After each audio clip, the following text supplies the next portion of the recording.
Olá pessoal, tudo bem? Aqui o professor Mário Vitor. Nessa aula de hoje continuaremos a falar sobre o continente africano, os países do continente africano, como que o continente africano possa ser analisado por aspectos geográficos. Legal? Já introduzimos, já falamos na aula passada sobre alguns aspectos e aí nessa aula de hoje a gente vai continuar. Falaremos sobre o continente africano por mais umas 2 aulas aproximadamente, tá? Nessa aula de hoje, a gente vai chamar atenção para os contrastes. A África que possui 54 países, e aí vale lembrar na aula passada que falamos sobre a partilha da África, a Conferência de Berlim, toda aquela questão que envolveu os interesses europeus com os países africanos, com a riqueza dos países africanos, a forma como eles foram divididos, né? Uma barbárie que aconteceu e as consequências disso que foram talvez mais sérias ainda. Então, nessa aula de hoje, a gente vai falar sobre as diversidades culturais, as diversidades econômicas, os recursos naturais em si e, ao mesmo tempo, esse continente que enfrenta centenas, talvez, de problemas, né? Entre eles os mais importantes aí como infraestrutura, educação, saúde, etc. A história ajuda a explicar o presente, né? Então vocês já sabem desde a aula passada que a economia africana ela não pode ser compreendida sem considerar a sua história, porque os países do continente africano eles foram saqueados, eles foram explorados, foi criminoso o que houve nos países africanos, né? Sem contar a carga histórica da escravidão, que é outro capítulo que merece toda a atenção, mas que sem dúvida nenhuma é repugnante. Bom, então durante séculos, as diferentes regiões do continente africano foram profundamente afetados aí por esses processos que deixaram marcas até os dias de hoje, né? Então, como eu citei, o tráfico de escravos, a colonização europeia, os conflitos e fronteiras artificiais que foram lá na Conferência de Berlim, onde foi criado aí sem respeitar minimamente os povos e as culturas locais, e isso depois gerou mais problemas ainda. E aí a gente tem a ênfase aqui da exploração colonial, a partilha da África, né? Então, vocês já sabem que durante o período colonial as potências europeias extraíram enormes riquezas, petróleo, madeira, produções agrícolas, e isso tudo sem beneficiar a população africana, tudo exploração. Isso se dá pela partilha da África, que no final do século XIX as potências europeias dividiram o território africano entre si, o processo conhecido como partilha da África. Legal? A independência não significa desenvolvimento automático, não significa mesmo, só significa que aquele país está ali, vamos dizer, fora da exploração maciça do país que até então estava explorando. Então, durante o século XX, os países africanos conquistaram sua independência política, mas isso não significou o fim imediato dos problemas econômicos. Então a gente tem, entre os países africanos, uma característica básica, que são essas aqui: economias pouco diversificadas, ou seja, depende de um ou no máximo outro produto para exportação, não tem uma base sólida, isso vai impactar outros setores e áreas dos países do continente africano. A gente tem profundas e latentes desigualdades sociais, muita concentração de renda e acesso desigual à educação, saúde e às oportunidades. A gente tem uma infraestrutura bem limitada lá, estradas, ferrovias, portos. A gente tem essa baixa integração entre os territórios e uma grande dependência externa, né? Devido a essa baixa industrialização e a necessidade de importar tudo, você tem uma dependência muito forte de produtos, de determinados produtos que vão ser úteis para o povo, a população africana, porque não há produção dentro da África, então tem que importar. Bom, a gente tem aqui a relevância da África na economia mundial, né, dentro da DIT, da Divisão Internacional do Trabalho. Então, muitos países africanos ocupam historicamente uma posição ligada à produção, à exportação de matéria-prima, como petróleo, os minerais, cacau, café, algodão. Em contrapartida, os produtos industrializados de maior valor agregado são frequentemente importados. Isso lembra o Brasil até. O Brasil a gente sofre com essa característica de produtos altamente industrializados que a gente não produz, a gente importa, né? Tipo celular, por exemplo, né?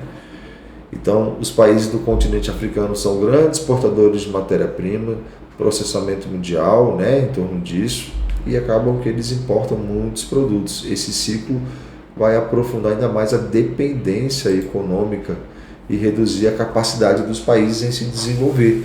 Todo país, para se desenvolver, tem que ter uma linha, uma base industrial muito forte, senão o país não consegue se desenvolver economicamente. E aí os países africanos que dependem dessa matéria-prima, é a base da economia, são as commodities, né? Então os países africanos vendem muita matéria-prima. O que são commodities? São produtos básicos, geralmente produzidos em grande quantidade e comercializados no mercado internacional com pouco ou nenhum processamento. Matéria-prima. Seus preços são definidos pelo mercado global. Quando os preços caem, os países muito dependentes dessas exportações perdem importantes receitas, ou seja, os países deixam de ganhar. Então, as commodities dos países africanos são, por exemplo, o café, o petróleo, o diamante, no caso. O diamante, o pessoal acompanha sempre histórias horríveis relacionadas à violência, guerras, etc. Olha lá, a mineração. Quem já foi aqui em Minas Gerais já viu alguma coisa nesse sentido aqui, né? Então, a riqueza do subsolo, a África possui uma das maiores reservas minerais do mundo e esses recursos têm enorme importância para a sua economia. O próprio diamante, como eu acabei de falar, aí você tem o ouro, você tem o cobre, você tem o cobalto, você tem essencialmente esses produtos, produtos minerais, né, que são muito importantes aqui para a economia dos países africanos. Legal? Agricultura e turismo na África.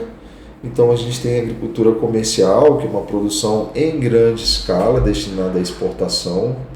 Exemplos é o café, o cacau, o algodão, o amendoim. A gente tem uma agricultura de subsistência. O que é isso? É aquela agricultura que você faz para garantir o seu sustento, né? Uma produção voltada para o consumo das próprias famílias. E mandioca, cereais, inhame, isso é essencial para a segurança alimentar local. Você tem o turismo, né, da Quênia, Tanzânia, África do Sul, Marrocos, são destinos importantes. O turismo gera emprego e receitas, mas também traz desafios ambientais e sociais, mas é uma forma deles terem algum tipo de recurso econômico lá, através do turismo, né? Lá no fundo aqui, uma família aqui de leões, então isso é muito comum. Você tem no continente africano recentemente grandes investimentos chineses, os chineses têm interesse nessa parte, então eles fazem investimentos lá. A industrialização africana ela é mais lenta do que qualquer outro lugar do mundo, resultado dessa questão histórica, colonial, né? Essa dependência do dinheiro estrangeiro, do capital estrangeiro. E grande parte das indústrias ainda está ligada às matérias-primas, né? Porém, há setores mais sofisticados, como o país da África do Sul, Nigéria e Marrocos.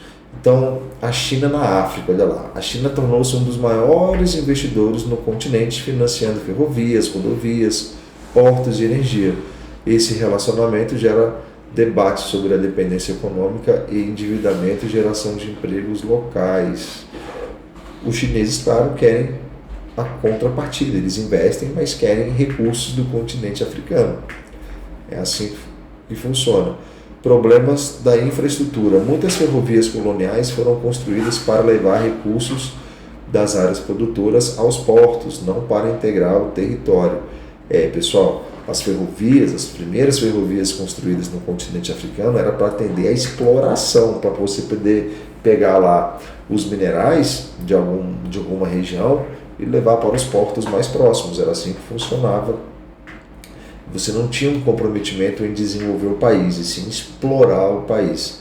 Então o desafio atual é construir redes que se conectem entre os países do próprio continente. A gente tem a parte da inovação e da tecnologia. Países como Ruanda, Quênia, Nigéria investem em tecnologias, em startups, e você tem aquele fenômeno da fuga de cérebros, que é os profissionais qualificados que saem dos países por conta de melhores condições em outros países. O interessante é fazer com que esses cérebros pensantes, comunidade científica do país, no caso dos países do continente africano, que esses pesquisadores fiquem nos países para que eles contribuam com o desenvolvimento e não saiam. Porque se você sair, e aí está aí a expressão fuga de cérebros, se você sair, você vai acabar beneficiando outro país para onde você vai, e não o país onde você está. Só que olha o dilema, o país onde você está não te oferece condições para você ficar ali. Então isso acontece muito com engenheiros, o pessoal da comunidade científica, pesquisadores da área de saúde. Isso acontece muito, não tem incentivo, não tem recursos, eles acabam indo para outros países. Inovação em tecnologia, como eu acabei de falar aqui, né, que você fecha esse combo relacionado à industrialização, à relação da China sobre o continente africano. E o Brasil, qual é a conexão que o Brasil tem? Os primeiros laços históricos e culturais, né? A gente tem o Brasil, a gente tem uma profunda relação histórica, cultural com a África. Nunca se teve tantos escravos africanos em um lugar como no Brasil, na época de quando éramos colônia de Portugal. Então a música, as tradições religiosas, tudo isso tem fortes raízes africanas, né? E a gente tem a Universidade Unilab, né? Universidade de Integração Internacional da Lusofônia Afro-Brasileira, Unilab. Ela foi criada para estabelecer e fortalecer a integração entre o Brasil e os países africanos de língua portuguesa, como Angola, Moçambique, Cabo Verde, Guiné-Bissau, por meio de intercâmbios. E a gente tem várias possibilidades que envolvem Brasil e África: o crescimento econômico de diversos países, imensas riquezas minerais e agrícolas, grandes mercados consumidores e expansão, jovens empreendedores, inovadores, recursos energéticos e potencial tecnológico. Então, a África, os países do continente africano, eles têm esse potencial, mas precisam de incentivos, precisam de recursos que nem sempre são disponíveis. Então, como pensar o desenvolvimento do continente africano? A primeira coisa que tem é a gente pensar em educação, em industrialização, desenvolvimento e ciência, né? Depois passando pela própria industrialização, infraestrutura, a parte da agricultura de forma sustentável, a diversificação econômica, a integração entre os países africanos, o fortalecimento dos mercados internos, investimento em tecnologia e inovação. Então, juntando tudo isso aí, a gente consegue pensar num certo desenvolvimento para os países africanos. A conclusão que a gente chega aqui é que a história, né, a colonização, o tráfico de escravos, a partilha deixaram marcas estruturais profundas. Os recursos naturais são imensas riquezas, né, minerais, agrícolas, energéticas, com grande importância para a economia mundial. Do ponto de vista das relações internacionais, a posição da Divisão Internacional do Trabalho, a DIT, a relação com a China e o papel das commodities definem muito a dinâmica atual e como que isso pode melhorar também para os países lá do continente africano. E o potencial futuro, a inovação, a educação, a integração regional, diversificação econômica são caminhos para que esses países consigam um certo desenvolvimento. Aqui eu coloquei duas questões para revisão. A dependência da exportação de commodities é um dos desafios econômicos de vários países africanos. Sobre esse tema, qual que é a alternativa correta? A, B, C ou D? Deem pausa no vídeo, analisem aí e respondam. Aqui a gente tem a queda nos preços internacionais das commodities. Pode reduzir a receita de países que dependem dessas exportações, né? Letra B. E aqui na número 8. Desculpa, na número 2. A partilha da África, ocorrida no final do século XIX, teve importantes consequências para o continente. Com base no que você estudou, responda: por que as fronteiras criadas durante a partilha da África contribuíram para conflitos políticos e sociais nos países africanos? Por que isso aconteceu, gente? Aqui no número 2, pessoal, as disputas foram muito intensas entre as potências europeias. E essas definições de fronteiras acabou que misturou tribos até rivais que ficassem juntas e separou tribos que eram unidas. Isso teve uma repercussão muito ruim depois e acabou gerando graves problemas. Eu vou deixar aqui o gabarito para que vocês possam dar pausa aqui depois e fazerem a análise de vocês. Legal? E aqui eu me despeço. Fiquem com Deus, um grande abraço e na próxima com certeza estaremos juntos. Obrigado, gente.